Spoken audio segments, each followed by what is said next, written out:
Bonjour à tous et bienvenue pour cette nouvelle vidéo. Que ce soit à la mer ou à la montagne, le soleil est toujours nocif pour vos yeux. Même dans des conditions comme aujourd'hui, qui sont des conditions mitigées, donc soleil-nuage, vos yeux sont tout de même attaqués. Donc on va tout de suite mettre ces lunettes de soleil pour être bien protégés.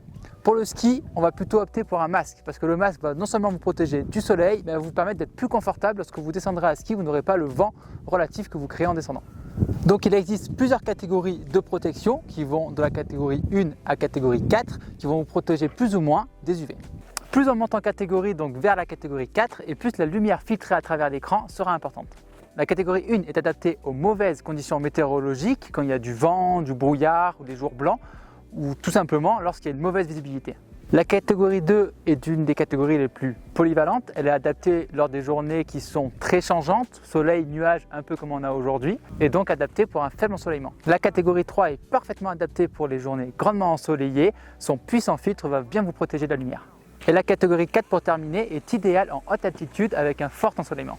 Même si vous skiez dans une journée qui est nuageuse avec une faible luminosité, vos yeux sont tout de même exposés aux UV, donc il est très important de les protéger avec un masque. Selon les prévisions météo, nous vous conseillons soit de prendre plusieurs masques, donc catégorie 1, 2 ou 3, soit de prendre plusieurs écrans. Aujourd'hui, il est très facile d'avoir des masques avec des écrans interchangeables. Ils se changent très rapidement, soit avec des petits clips, soit tout simplement avec des aimants. Ça veut dire que vous enlevez votre masque, vous recollez l'autre, et c'est fait, donc c'est très rapide.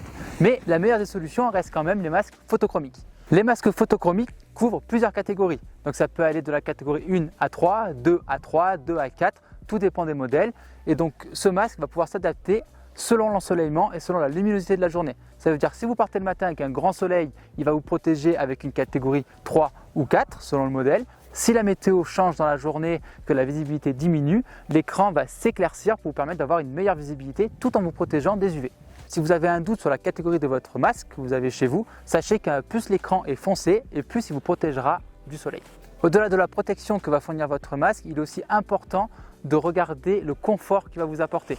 Puisque c'est un masque que vous allez garder toute la journée, donc si vous avez un masque qui n'est pas confortable, vous allez plus facilement l'enlever et donc mettre en danger vos yeux. L'importance d'avoir un masque bien ventilé est primordiale, il vous évitera d'avoir de la buée et de l'humidité dans votre masque, ce qui peut arriver sur des masques bas de gamme. Pour les personnes portant des lunettes, il existe des masques appelés Over the Glasses avec une mousse plus épaisse qui va permettre de mettre le masque au-dessus des lunettes. C'est parfaitement adapté pour les personnes qui n'aiment pas porter des lentilles et qui seront quand même protégées lors des descentes à ski. Pour conclure, n'oubliez pas de choisir votre masque en fonction de la météo, de la visibilité pour protéger vos yeux au maximum. Et n'hésitez pas à passer en magasin pour avoir plus de conseils ou d'aller voir directement sur cholanka.com pour avoir toute la gamme de masques. À bientôt en montagne!